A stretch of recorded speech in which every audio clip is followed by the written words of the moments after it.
In this video, I'll break down how my short horror film Grabber came together. The writing, casting, filming, music, and I give you the name of my next project. If you haven't seen Grabber yet, it's a link in the description. Alright, with that out of the way, welcome to the Lair. Now let's get into some behind the scenes. For this one, I needed a story that could include a young man. After my son saw It's Just a Cup, he really wanted to be in one of my films. So I was like, let's put you in the next one in. Over that next week, I started brainstorming and came up with 6 or 7 ideas. Once I picked one that interested me enough, I started on a treatment. I learned about treatments from John, a chill guy I met at the Yim. My process before this was me coming up with an idea or a concept, then going straight into writing the strip. Having a treatment, that made it way easier to write the strip. My treatment included character descriptions, a synopsis, log line, and one of the main messages of the film.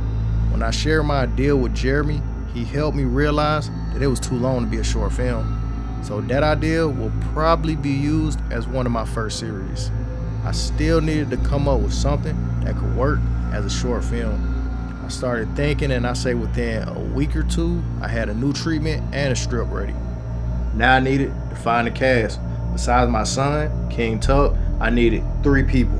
1 voiceover role and 2 people to physically be in it. For the main role, G, Jeremy volunteered. Calvin ended up playing a delivery guy, Jamie. I met Calvin years ago when I was slaving at UPS. I'm grateful I quit that job. I don't miss it. For the voiceover role, D, that went to Tomas. Jeremy introduced us, and outside of voice acting, Tomas raps and produced too. When I spoke with Tomas, Jeremy had already filled him in on what the story was about. I sent him his character description and lines, and I believe he sent his vocals over the next day or so. Filming this took us 3 days.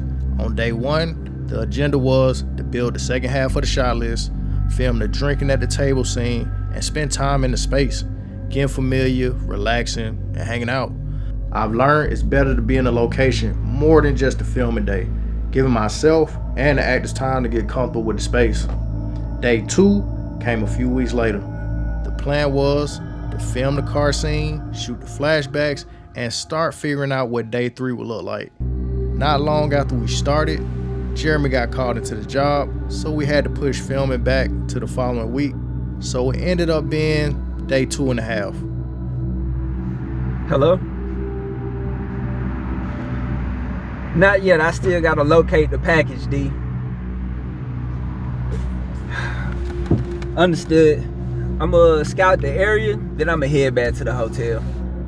Day 3 was a few weeks after day 2. The plan was to get 1 more shot for the car scene and film the last few scenes at the hotel. Setting up, filming, and everything took us under 3 hours. I didn't get as much BTS recorded as I would have liked. I realized that I'm just wearing too many hats to remember to ask somebody to record me as I'm working. So in the future, I have to just have a person whose only task is to record BTS. After we finished filming, I dropped off King Tuck at home and came back to chill with Jeremy and Calvin. It served its purpose, somewhat dreadlocks. Embodying Rick James. Yo. Rick James. Fuck your boss. Fuck